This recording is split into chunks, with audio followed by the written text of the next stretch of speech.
children. Hope you all are doing well, and even we are also doing well here. And hope you all saw the last, the session which we have sent, money and credit, and you all understood the concept, I believe. And if you have any doubts, please let me know. Okay, because we are not going to repeat whatever the concept which we are already covering. So these are all the very much important concepts. And I have not touched your history because if we take the history in the live class or in the classroom only, it will be better. So that is the reason I am just taking the quite, the easy concept where you can understand through what you are learning only. Okay, fine. And you people have to make your own notes. Please be remember, I am not going to give you any of any new notes for you people. So just use the slides and make your own notes. First, see the video, listen carefully, and read the textbook. Make your own notes. That is very much important. Okay, fine. In today's class, we are going to see about geography second chapter, that is forest and wildlife resources. So in this world or on this earth, we can see some varieties of species, varieties of plants, animals, from the microorganisms to the very big animals like elephants also. So here, as we know, we all are interdependent. The ecosystem, we all studied all these things in our lower classes. What is ecosystem? What is biodiversity? How we all depend each other. So we all are depending each other. So that is the reason in this chapter we are going to learn about the biodiversity, flora and fauna in India, and then we are going to learn about what are the factors which is affecting the flora and fauna depletion, and the next one it is the conservation of the flora and fauna in our country. Okay, the next one is biodiversity.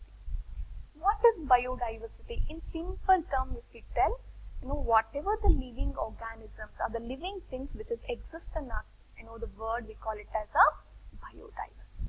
So here in depth we are telling that biodiversity is immensely rich in wildlife and cultivated species, diverse in form and function, but closely integrated in a system through multiple network of interdependencies. So as we know, all the wildlife or all the species, all the diverse system we have got. So even though we all are in the network of interdependencies, so we all are interdependent each other. So that we'll call it as a biodiversity. Yes. And the next we can see the flora and fauna in India. Okay. So India is one of the world's richest countries in terms of its vast array of biological diversity. So we know that the different biological diversity India has got. In the next one it has nearly 8% of total number of species in the world. So in the whole world, how much the species are available, in that almost 8% of the total number of species in the world is existed in India. In the next third point, it is 81,000 species of fauna and 47,000 species of flora are found in India. So here we can see that 15,000 flowering species are endemic. So here what happens? Endemic, endangered, vulnerable. So these are all the the words or the terms we have to remember in this chapter. What happened? We started to use all these species for our personal benefits, for our personal needs, and even with the name of developmental activity, we started to threaten all these the species. Understand? So that is what here they are telling. Almost 15,000 flowering species are endemic species. And the next one it is 79 species are mammals, 44 of birds, 15 of reptiles, and 3 of amphibians are threatened. So as I told you people in the last point only, for our personal benefits, with the name of development, with the name of the complete use of the natural resources. We started to use the natural resources to the maximum. So what happens? We started to threaten the species which are already available. And the next point it is, nearly 1500 plant species are considered endangered. So what happens? They are in the stage of extinction. That is, they are in the stage of vanishing stage. That means they are going to vanish very soon if we start using them same, like more and more. Understand? So we should not use those negative factors. We should not, that negative factor should not affect the existence of these flora and fauna. And the next point we can see that the 10% of India's recorded wild flora and 20% of its mammals are on threatened list. So as I told you people, for our personal benefits with the name of development, all those things, we started to threaten the, the species, animals and even the plants. So that we can see here which are all the threatened list. Yes. And the next one we can see here it is Division of Flora Fauna by International Union for Conservation of Nature and Natural Resources. So here this is one of the organization which started to concentrate more and more on threatened species. So they started to protect or conserve the species. So this headquarter is located in Switzerland. Okay, IUCN, and that is the International Union for Conservation of Nature and Natural Resources.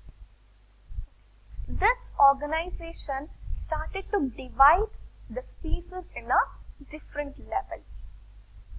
Understand? With their existence.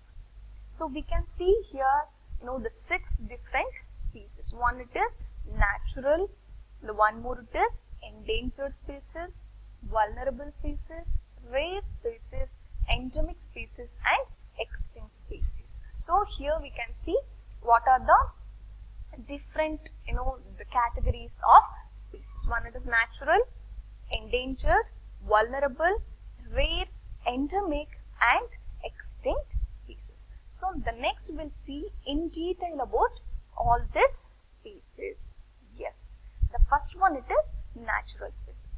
What are the natural species, and what are the things we'll call it as a natural species? The first one, the species whose population levels are considered to be normal for their survival.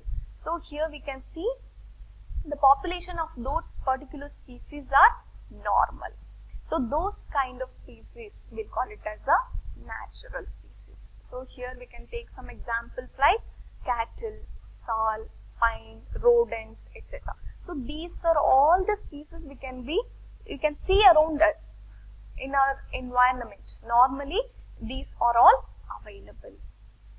But the next one it is endangered species. What are endangered species? So these are species which are in danger of extinction.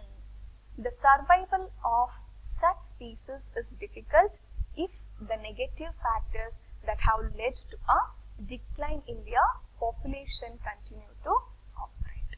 So here what they are telling, these are all the species which are in the danger of extinction. Extinction means, already I told you people, they are in the stage of vanishing. So the same thing here they are telling, if the same negative factors by the human, whatever, for our benefits, we started to increase all those negative factors. So if the same negative factors started to affect on those species, again they will be in the stage of vanishing. That is what here they are telling. They are in the stage of danger of vanishing state or danger of extinction stage. So we can see some examples also. So that is black duck, crocodile, Indian wild ass, Indian rhino, a lion-tailed macaw, sangai. So these are all the examples we can see for endangered species. Yes. And the next one it is vulnerable species. What is the meaning of vulnerable? So this species are behind this endangered species. So here what they are telling, these are the species whose population has declined to levels from where it is likely to move into the endangered category in the near future if the negative factors continue to operate. So here what they are telling, these species are available. The population started to decline because of the negative factors started to affect. If the same negative factors started to affect, this vulnerable species will be in the category of endangered. So that's the reason they are telling stop, the threatening these species. So we have to conserve the species. Guys, understand? The population has started to decline because of the impact of all these negative factors. So if we reduce, this will be better. Otherwise, even this vulnerable species will be, move into the, the next category, that is endangered category. As I told you, people, vulnerable is in behind the endangered category. So we can see few examples: blue sheep, Asiatic, elephant, and even gigantic dolphin. Yes, the next one, it is rare species. The species with small population may move into the endangered or vulnerable category if the negative factors affecting them continue to operate. So here the name itself is denoting rare. So the availability or the population of those species are already very less. The small population they have got. But as we know, if it is the rare or the unique, people start, or people like more and more. So they will be targeting those animals or the species only. So here the same thing they are telling, if we start using more and more, if the same negative factors continue to operate or affecting those species, finally even they will be in the category of endangered or vulnerable. So we have to conserve those species. Examples: Himalayan brown bear, wild Asiatic buffalo, desert fox, and the hornbill are examples for rare species. Yes, and the next one, it is endemic species.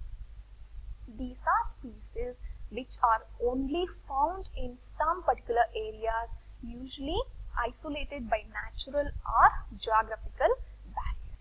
So here these kind of endemic species we can see only in some particular areas. They will be isolated by natural or geographical barriers. So it will not be existed in the most populated areas or like the forest and all. It will be isolated from natural or geographical barriers.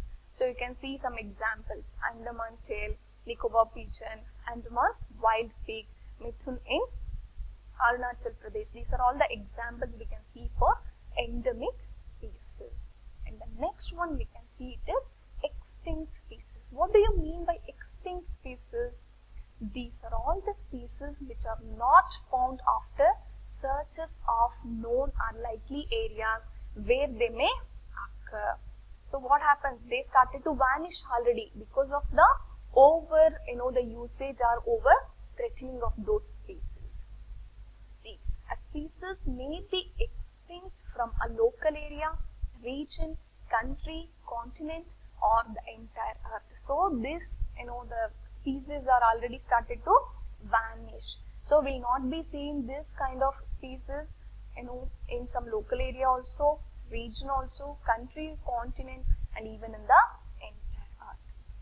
So we have to have the responsibility of conserving the species which are available. So examples are Asiatic cheetah and pink-head duck. So here we have already understood what is sustainable development. Why sustainable development is important. So this is what the reason. So whatever the developmental activity we are doing, that should not affect the the necessary of future. We should not compromise with the future necessities or the future needs. So that's the reason we have got some responsibility of conservation of our future, the flora and fauna or our environment for the future needs. Guys, you people understood what is biodiversity and what are the different species we can see based on IUCN.